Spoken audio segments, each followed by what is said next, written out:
పుట్టిల్లు తల్లి మాత్రం పుట్టిపోదు అయ్యా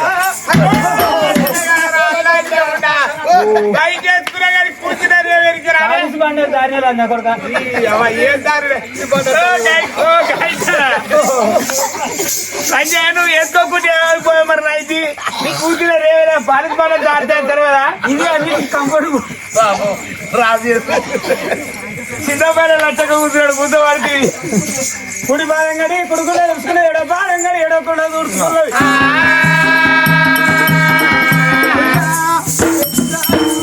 ఇది సూచితవా చదువుకోవాలి కదా చదువుడు ఎక్కువ ఏమి లేకుండా చదువుతుంది ఇది చూసినావా చూస్తా రోజు కొత్తగా చూస్తా రోజు పడుతుంది మా పిల్లల్ని మస్తు బాడినా బాబా